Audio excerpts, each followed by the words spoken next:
everyone, welcome back to another Minecraft video, and today I am showing off my resource pack. So basically, for the most part, my resource pack is the Deep Frost pack by iSparkton, but I've actually edited a few things to my liking and implemented some stuff from other packs.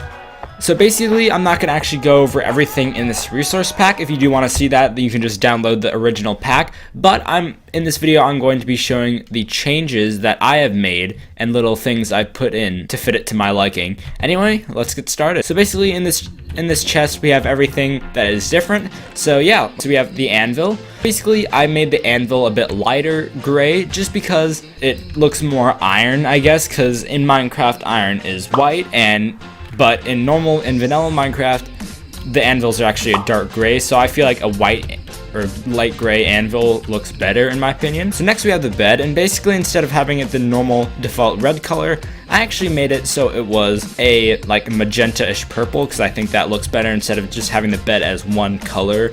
I just wanted to, switch up the bed color a bit. Next we have the cake, and basically I just put a bunch of sprinkles on it. Yeah, like I said, I think that looks better than just having cake with cherries, and normally cakes have sprinkles, and yeah.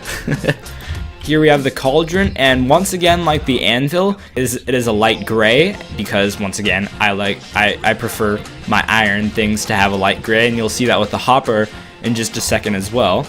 And now we start getting into the blocks and ores. So I made the blocks have this kind of fade effect, and I actually did this myself. That's probably why it's not that good.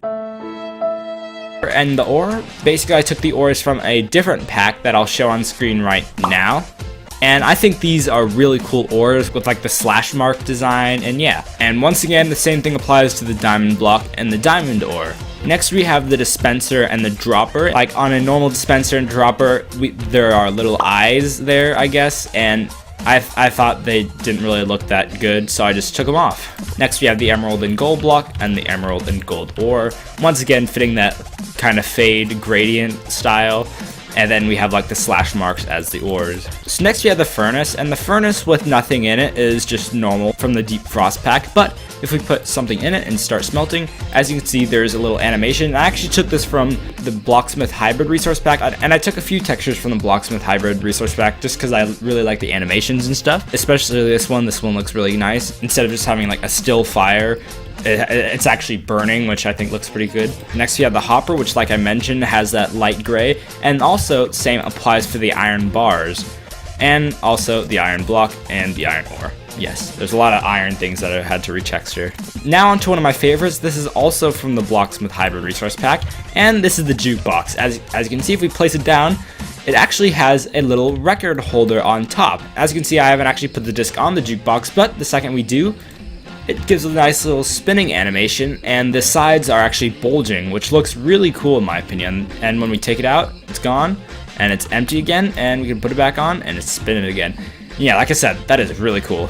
Lapis ore and lapis block. And here we have the logs, and once again, I can't remember what resource pack I actually took these from, but I'll leave it on screen right now. And yeah, I chose these logs just because they look really natural. Like, look at them. They're pretty cool. Here we have the melon and pumpkin. So I actually made the melon more like green in the default pack.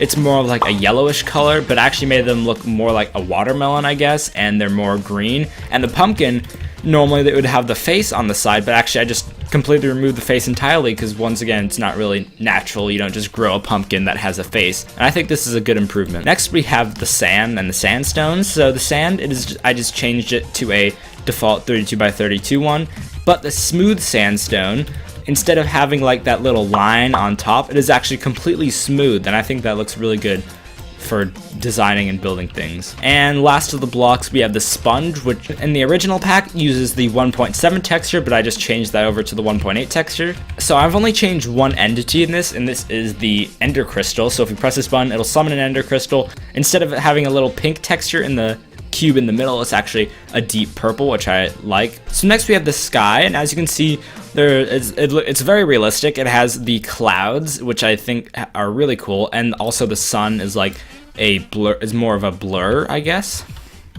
And then if we turn it to nighttime, the clouds are darkened, and it has like this light blue effect, which looks really cool in my opinion. And obviously we have the moon, which is pretty round. So next we have the GUI, and as you can see, the selector for the hotbar is actually purple, which is really cool. And then if we go into survival mode, the hearts are purple, the XP bar is a rainbow, and my actual inventory also has a purple gradient, which I think looks pretty cool. For the particles, basically I just changed the particles in the pack to just the particles from the default 32x32 pack. And so right here we have the heart particle and we have the green star particle. Over here we have the colors, and actually these are from the latest 1.12 update. Actually, I don't think it's 1.12, one of the newer updates. It makes the wool colors way more vibrant, and I really like that color. I really like those colors, so I just put them in my resource pack. And I think it's a really major improvement over like the more duller old ones. So next we're on to items. The gold apple is quite the opposite of gold. It is actually purple. Once again, going with the purple theme. As you can probably assume, my favorite color is purple. The blaze powder is also taken from Blocksmith Hybrid, and it is like giving off a nice little flame effect, which I think is really cool. Also from Blocksmith Hybrid is the chicken egg, and as you can see, it has a nice little cracking animation, which I think that's a really cool detail, and that's why I put it in the pack. Next we have the ender pearl, and as you can see, it's just the Hypodrize H put on a purple ender pearl. Yeah, I didn't know what to do for the ender pearls, and I thought that would look pretty cool in it, and it does in my opinion, but yeah. Next we have another one of my favorites. It's the pufferfish. As you can see, it waves its little fins, but then eventually it will shrink down to a little fish like that, and I think it's really cool. And then it'll eventually puff back up, and it'll repeat the cycle forever. And yeah, like I said, another really tiny detail that also looks really cool. Here we have the Flint and Steel, and I actually call this the lighter, and it has a little flame animation, which I think is really cool. Next we have the fishing rod, and the only thing different about this is that the bobber is purple, and if we throw it out, the bobber is also magenta or purple, however you see it. So next we have the rotten flesh, and as you can see, there are little flies flying around it, and once again, this is from Blocksmith Hybrid, and I think that looks really cool because obviously it is rotten flesh. And also, next we have the Ghast tier, and I drastically changed this because in my opinion, Ghast tiers didn't really make sense as an item dropped by Ghasts. So I actually made them Ghast flesh, and that's basically just a retexture of the rotten flesh, except it's white and gray, and it also has the flies circling it as well. So next we have the item frame, and although it doesn't really look different, in the default pack, there is a little item in the center of the item frame, but obviously when you place it down, no item comes in the center. So I thought it was a cool detail to just make it so there was no item in the center in my resource pack texture, so yeah. And last but not least, we have the donuts, and you may be wondering, what are the donuts? So basically the donuts are a reskin of the potatoes, and this goes back all the way to like my first resource pack I ever created, and back then I was really into donuts. So first we have the vanilla donut, and that is the actual normal potato. Second we have the chocolate donut, and that is the baked potato. And then we have the poisonous donut, which I think you can guess what that is. It's the poisonous potato. And I also updated the texture of the crop. Basically it has sprinkles. Basically it has sprinkles on the plant, and if we bone meal it once, more sprinkles, bone meal it twice, even more sprinkles, and then this is the fully grown. It has like the vanilla frosting instead of the actual potato texture. I know it doesn't make sense at all, but I just thought it would be really random and weird, so I just went with it, and yeah, and that's that.